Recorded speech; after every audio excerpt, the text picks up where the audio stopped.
Special edition of PFT OT. Myles Simmons, Mike Florio here for as long as we need to break down the significant news that isn't shocking but still feels jarring. We finally have a ruling, a decision, a settlement in the Deshaun Watson situation, 11-game suspension, $5 million fine. And this came about in a strange sort of way. And Myles gets a gold star because he texted to the PFT group that the Browns had delayed their media availability for Thursday.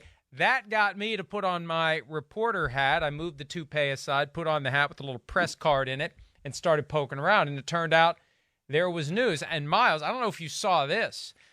I mean, you saw the press release that someone tweeted. Apparently, it was accidentally posted by the league on its communications website. Someone in the Watson camp said to me, now you know why we don't trust the NFL's processes.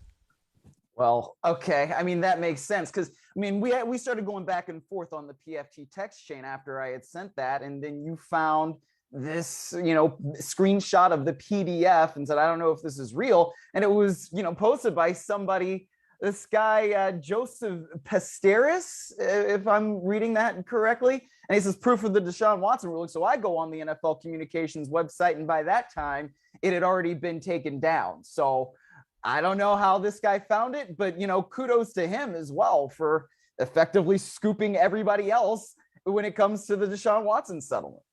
Right place, right time. And what I did was I started sending that link to people I know because I figure if they see it and it's real, what are they going to say? What are they going to say? Yeah, they're not going to lie. One of the people said, well, there it is. There it is. That's it. 11 games, $5 million suspension, plus another $1 million each. I assume it's $1 million each from the NFL and the Browns. It's another $2 million. So it's going to be a $7 million fund that's contributed to nonprofits that deal with issues like this, sexual misconduct, lack of consent, understanding the appropriate and inappropriate behaviors in this and other types of situations. But, Myles, let's start with the duration of the suspension.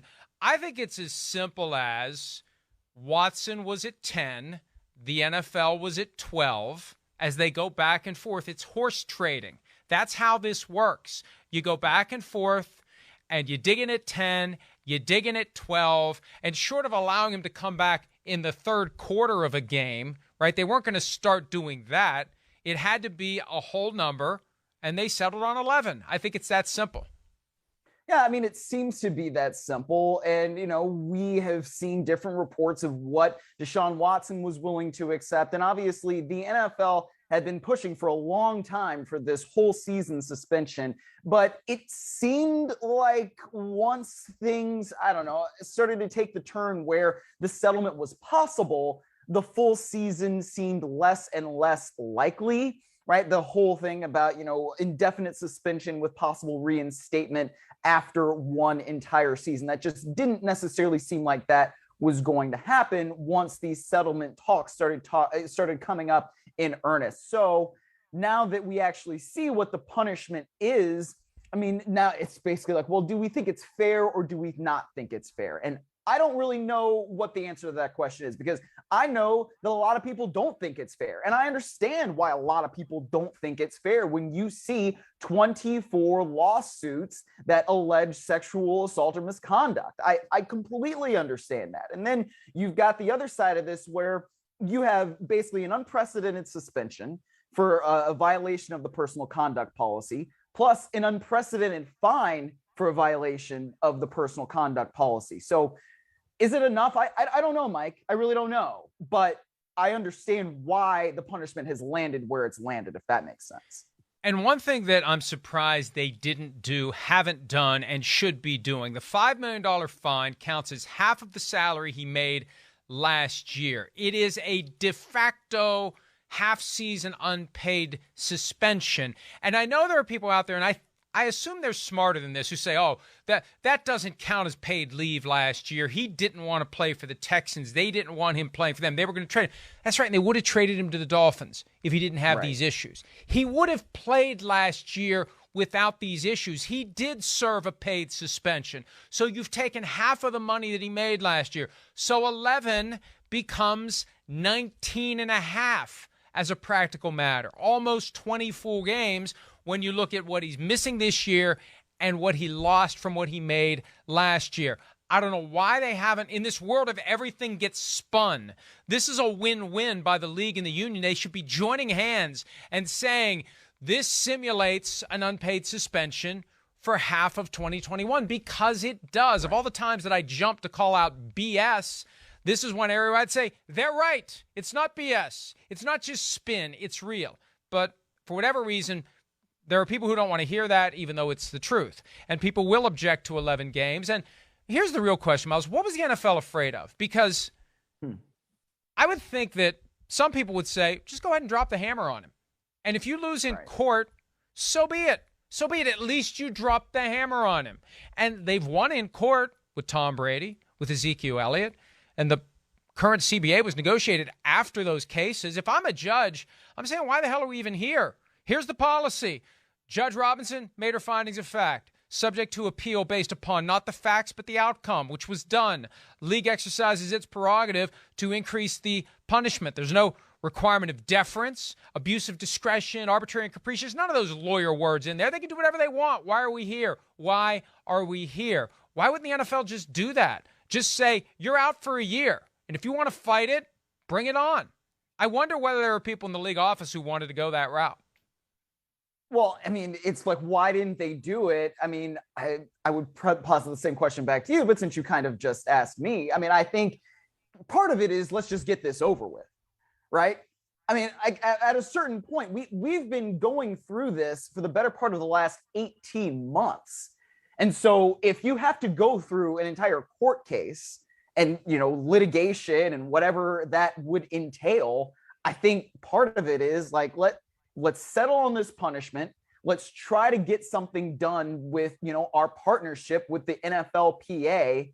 And, not to be sort of crass about it, but it kind of is. Let's move on. Let's start the process of moving on and figure out what it needs to be for Deshaun Watson to continue his career with the Cleveland Browns. Because look, no matter what happened here, he was always going to be the quarterback for the Cleveland Browns, at least in 2023 and beyond. Right. And that's why the Cleveland Browns made this move, not really for 2022, but for 2023 and beyond, when you've still got a quarterback in his mid-20s that when he is on the field is one of the elite quarterbacks in the game. That's why they made the trade. So I guess from that standpoint, it's like, let's figure out what this outcome is. Let's have something that is agreeable for both parties, and let's just start the process of moving on right now. Former Commissioner Paul Tagliabue's catchphrase, pull string, not who will rid me of this meddlesome priest, but all's well that ends.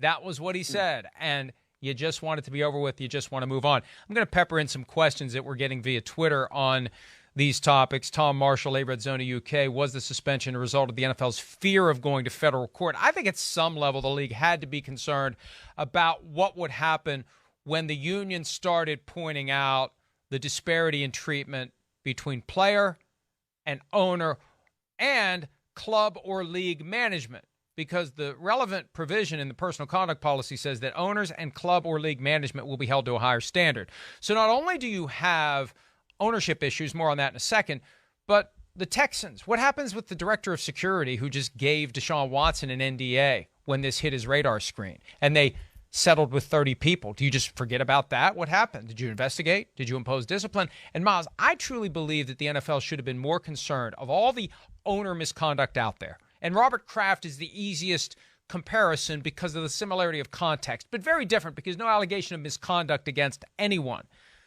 The voyeurism scandal in Dallas, to me, that would be the biggest concern. Completely uninvestigated by the league, unreported by the Cowboys to the league in 2015, a violation of the policy on its own. Rich Dalrymple, the right-hand man of Jerry Jones, allegedly videotaping cheerleaders while they changed their clothes, and $2.4 million was paid out for 3 of them. There's smoke there. There's fire there. There's a fire there that they're just letting burn out on its own. It's already burned out. We're not going to go back and look through the charred wreckage of whatever that was.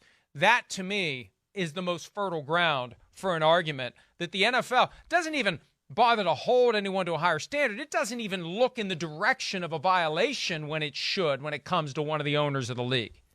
Well, not only, I mean, that's a great point about, what the Cowboys are going through, but we could still look back at what the league did, or we can say didn't do, when it comes to Daniel Snyder and everything that went on in the Washington Football Commanders organization, whatever it is that we want to call them, right? I mean, that's still something that is being investigated by Congress.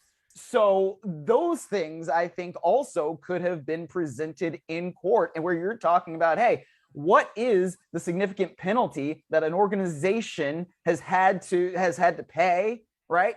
That versus what it is that Deshaun Watson has to do, especially when the organizations and the people who are in those places of power are supposed to be held to that higher standard under the conduct policy. Here's an important question from @Tyler the Carujo, also Cujo on Twitter. How much did the new contract tolling play a role in the negotiations? Is 11 worse than a full season for the Browns? Now, I had been kicking around this question of whether or not there's a minimum number of games he has to play this year to have the contract not tolled. And there's some misconceptions out there. I've already seen some tweets that are inaccurate, that the 6 games avoided any possibility of tolling based upon partial season. That has to do with accrued years for the purposes of free agency. Josh Gordon once got stung by that, by missing a late game in the regular season, didn't pick up a year of credit toward free agency. The contract only tolls if he doesn't play at all. And regardless, he's available for 6 games. The contract won't toll. Here's why it helps the Browns if it would have tolled. He would have been signed not through 2026, but through 2027. His salary next year would have been $1 million and change, the minimum for a player with his level of experience, not $46 million.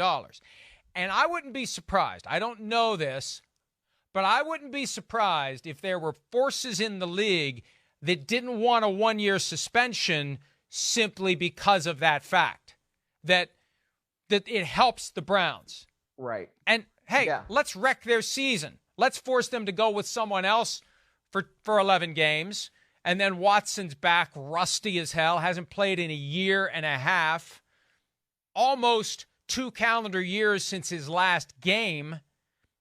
That's fine with us because it avoids having the Browns take their 5-year contract as of this year and say, hey, this works for us. We have a 5-year brand new contract as of next year. Absolutely. It does. And so, yeah, I think that anybody that's looking at the Browns this year, if you are somebody that's in club personnel, maybe all the way up to ownership, especially if you're in that AFC North division, which I believe we know is going to be pretty darn competitive there with the Bengals and the Ravens at the top, the Browns coming in to try and chase, and people can underestimate the Steelers at their own peril. I feel like it does make a lot of sense from a competitive standpoint to say, look, 11 games, that isn't bad for us, where Deshaun Watson, we saw how rusty he looked last week against Jacksonville in that preseason game, and he was only taking a few snaps. Yes, but I mean, he airmailed that first throw that he had about as poorly as you can. So this is somebody that is going to be coming back to the field after not playing a real game since January 2021, when the Texans finished that season, I believe, 4-12, right? This is going to be somebody that maybe the Browns are going to be in a competitive spot. Who knows what Jacoby Brissett's going to be able to do if he is the quarterback for the first 11 games. But, at that point, you still are maybe in a playoff chase, and you've got a quarterback that's going to be as rusty as Deshaun Watson definitely will be. Yeah, from a competitive standpoint, I see why that benefits me. Yeah, absolutely. And you mentioned the Jacoby Brissett angle. Here's a question from Paul Good. Does 11 games mean the Broncos will look at Jimmy G or stick with Jacoby Brissett and most likely write the season off? If it's a full year, I can understand why they would have gone potentially after Jimmy Garoppolo. But here's the problem. Good luck selling this to your fan base. We gave up more to get Jimmy G than we got for Baker Mayfield. And even though there's a perfectly good explanation, it doesn't change the fact we gave up more to get Jimmy G than we got for Baker Mayfield. I think that's a reason to shy away from it. And it's even more so now because you're going to get Deshaun Watson for the stretch run. Just tread water with Jacoby Brissett, Nick Chubb, Kareem Hunt, Dearness Johnson. Jacoby Brissett's no slouch. He can if he keeps you At 5-6 or 4-7, what the hell? What the hell? I just don't think it's worth the investment to go get Jimmy G at this point for a guy who doesn't know the offense, showing up cold, got to get him ready, and then you're going to have Garoppolo, Brissett, and Watson as of week 13. Yes, well, I mean, this is now coming from somebody who was advocating to me about a month and a half ago that Sam Darnold would be a better option than Jacoby Brissett. So I just want to call that out, and also call out that you said the Broncos still would be. Instead of the Still Browns. would be. No, get Sorry, out of here. still with would that. be. No, still no, would be. No, Broncos, not a chance. Browns, But, BRO. Come yeah, on. I know why you did it. The Broncos but, is the Broncos. Yeah, right. They will be when they finish in 4th place. Oh, the Broncos just got straight. Anyway, I think it's not as tough as a sell as you might think to say that Jimmy Garoppolo, you paid more for him in draft compensation than you got for Baker Mayfield. I don't think that that's as big of a deal as you're making it. I just don't. I mean, because you're trying to say that Jimmy Garoppolo is more accomplished than Baker Mayfield, and he has a potentially higher ceiling than Baker Mayfield. I think that that's true, at least based on what we've seen over the last couple of years. And it's not like Garoppolo didn't take the 49ers to the Super Bowl in 2019. It's not like he wasn't the quarterback when they were, kind of close to defeating the Rams last year in the NFC Championship game. So, yes, Kyle Shanahan's offense has covered a lot for Jimmy Garoppolo, but it's a similar scheme. It's not like he's, totally unprepared as a veteran quarterback to come in. And when he got traded to San Fran back in, 2017, then he came in and won the last 5 games of the season for them. So he's got experience coming in pretty cold with an offense and doing whatever he has to do. So I don't think it's necessarily completely off the table that the Browns would go out and try to get Jimmy Garoppolo. But if they're going to do it, then they need to do it soon so that he gets into that building. And it's a complicated question because you've got to work out trade compensation with the 49ers, and you've got to work out a deal with Jimmy Garoppolo. And Garoppolo right now is on the books for $25 million. And there's a lot of issues, a lot of questions, and you ultimately have to make the philosophical, strategic decision. Are we fine with the guy who's ready? Are we fine going forward with him for 11 games and then turning it over to Deshaun Watson? Here's the other side of it. Is there a level of success? And I think someone else asked this question. Is there a level of success that the Browns have through 11 games that would cause them to continue to let it ride with Jacoby Brissett? I mean, 7-4, 8-3. We don't know what they're going to be. What if they are 7-4 or 8-3 after playing the Buccaneers? Do you just automatically go with the guy who hasn't played in 23 months? Or do you continue to let Jacoby Brissett go until he cools off, Myles? Oh, that's a great question. I mean, you didn't go out and get Deshaun Watson for him to not play. I mean, obviously he's suspended, so you knew that was going to come. As I look at that schedule, I mean, they should probably get wins over the Falcons, but that's not an easy schedule, right? I mean, you've got Bills, Buccaneers before that week 13 matchup. Patriots, Chargers are in there. Who knows what's going to happen with the Panthers, because Baker Mayfield's going to be extremely motivated.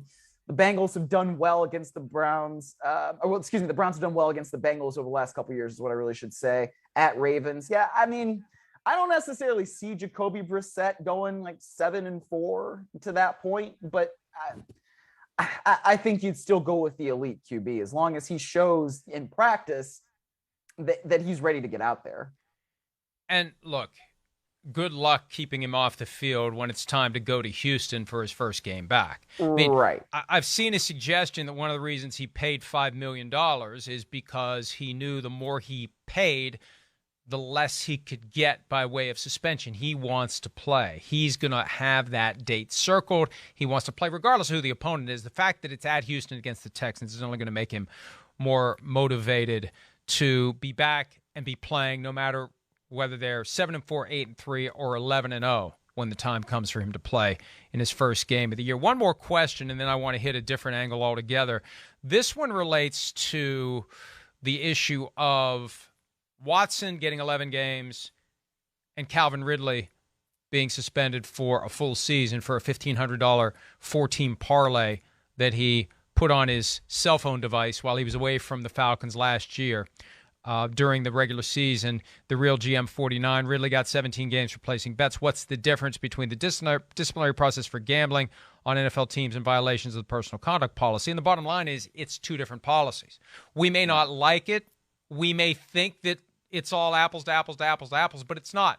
PED policy has one set of formula for figuring out the length of a suspension. The gambling policy, very strict. Substance abuse policy, it's got a different standard now. It's much less stringent than it used to be. And we are conditioned to think that the league will hold players accountable for off-duty misconduct, off-season misconduct. But let's take a step back and look at it pragmatically. Gambling on football undermines directly the integrity of the National Football League, the teams, the coaches, the players, everyone. PED usage directly undermines the game. You're cheating. The stuff you do in your own space, on your own time, that's completely unrelated to the league. The difference here, though, is Deshaun Watson supposedly holding himself out as an NFL quarterback to set up these massages. That's not good, but this is still apart from anything that would be directly related to the game. That's why they have the different policies, and most employers, they take no action against somebody who gets investigated by the police or who gets sued civilly unless it has something to do with their job. And there's really nothing about this that was directly relevant to what Deshaun Watson does for a living. That's why there's different policies and different standards. Right, exactly. And, sometimes I feel like we, in the media or as a public or as a society kind of want to hold up the NFL, the leagues, the NBA, MLB to this high standard that is they need to punish players or personnel or whoever because law enforcement didn't do it. And that to me is a bigger societal problem that unfortunately we're not going to solve with the NFL and with the NFL and the NFLPA agreeing to a punishment for Deshaun Watson, no matter what it is, right? Like this is something that's larger that we have to really tackle in society, which is how do we believe victims of sexual assault, sexual misconduct?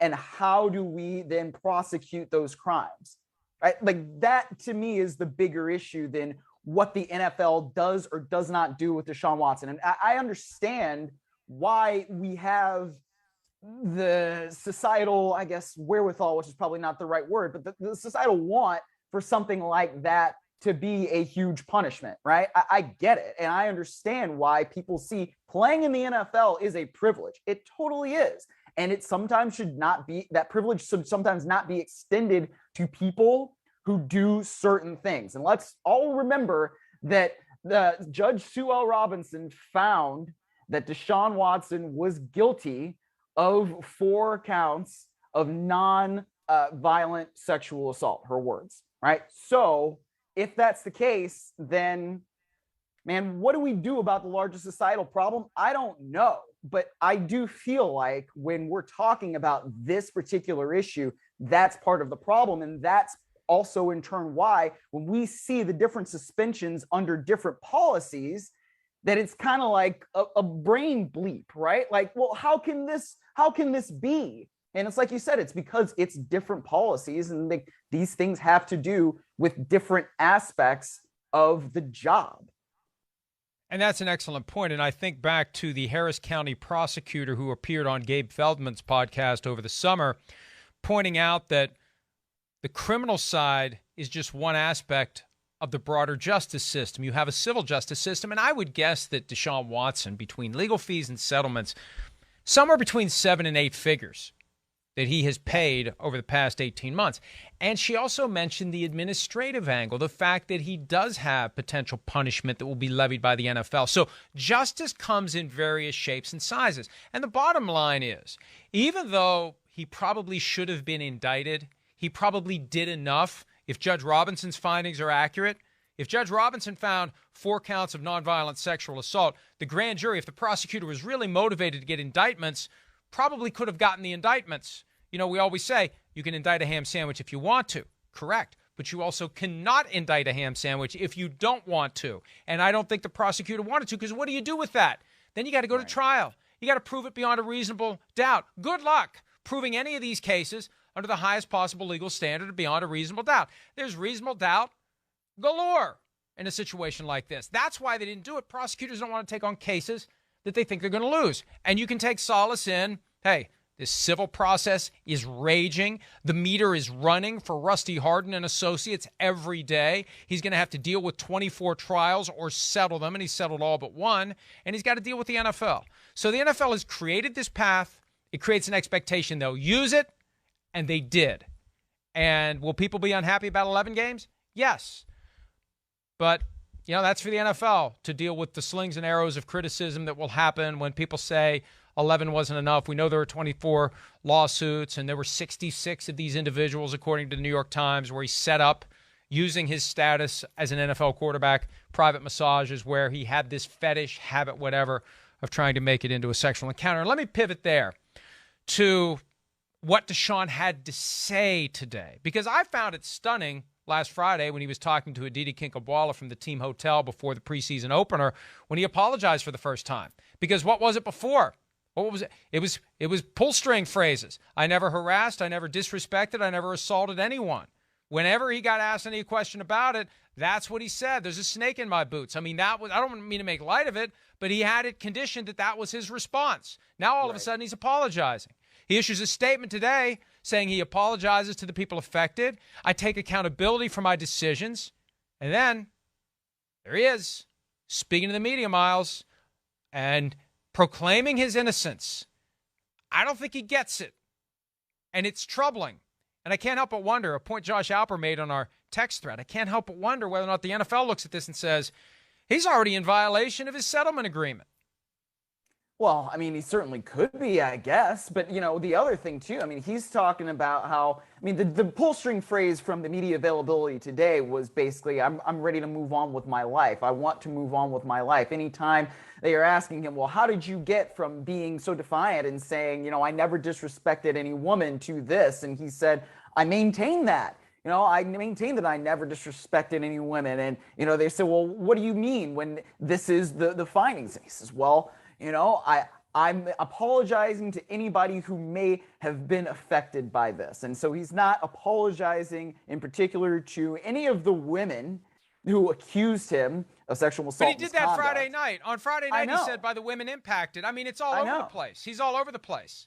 I know, but that's what he's saying. And then he also said, Mary Kay Cabot of Cleveland.com asked him a question, and he's basically, well, are you going to explain what your side of this is? And he says, yes, I really hope to, because we've been sort of trying to do that, but we haven't necessarily been able to do it fully. So whatever that means, whatever exactly his side of the story is, I don't know. And I hope that if it ever comes out, or if he tries to go on a podcast or whatever, it needs to be held up to journalistic scrutiny, first of all, because you can't just believe anything anybody says. I feel like that's not, me breaking any new ground by saying that, but whatever he wants to really say, he is still maintaining his innocence in this process. And the fact that he, agreed to a settlement that he said the NFLPA and his legal team agreed to with the NFL, that is him saying, I'm ready to move on with my life. And here's the exact quote from today. I've always stood on my innocence and always said I've never assaulted anyone or disrespected anyone. I'm going to continue to stand on my innocence. That's the equivalent, frankly, of the defendant at his plea hearing suddenly saying, I didn't do any of this. I didn't do it. I've agreed that I did all this, but I didn't do it. I didn't do it. I know it says I did it. I know I just signed the paperwork that says I did it, but I didn't do it. That's what's got to make the NFL concerned. I'm looking at the press release, the actual one, not the one that was accidentally tweeted, or same thing. Deshaun has committed to doing the hard work on himself that is necessary for his return to the NFL, Roger Goodell said. This settlement requires compliance with a professional evaluation and treatment plan, a significant fine, and a more substantial suspension. Okay, fine.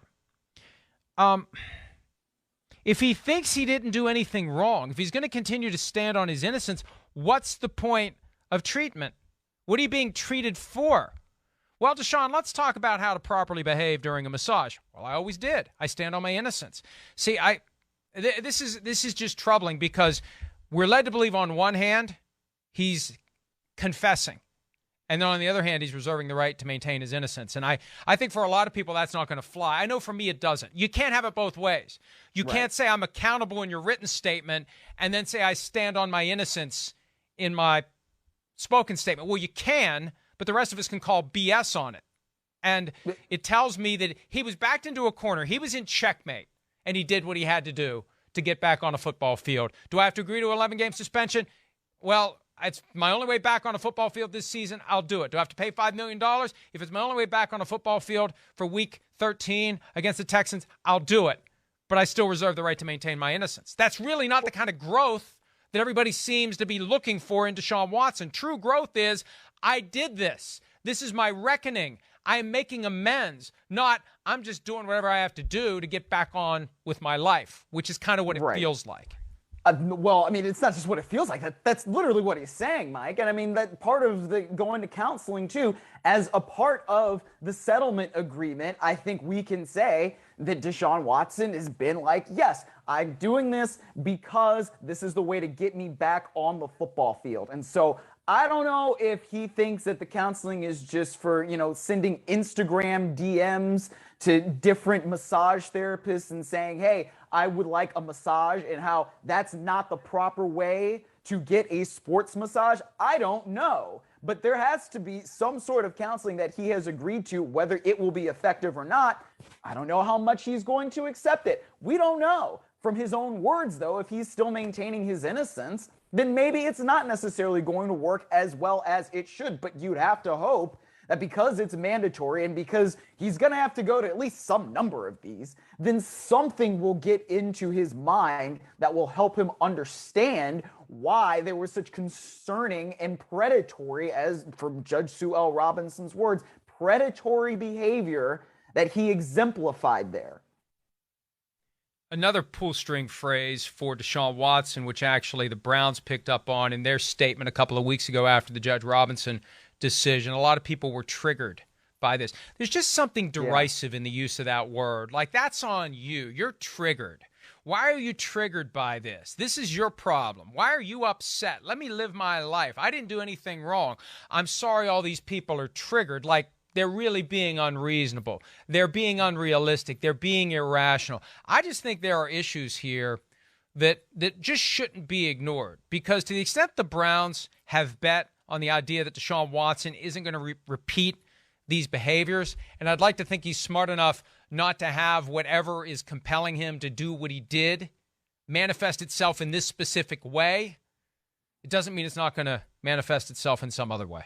Until he admits that what he did was wrong, until he takes a full reckoning and fully understands why he did what he did, why it was wrong, where the line is between consent and non-consent, and when you have to back off, when you think somebody is interested in something that they're showing you by their behavior and their words they're not interested. That's the deeper issue. And until he recognizes that unless this is just good old-fashioned stubbornness, where I'm never going to admit, even though I know in my heart I did wrong, I'm never going to admit it. If that's the case, that's actually good news.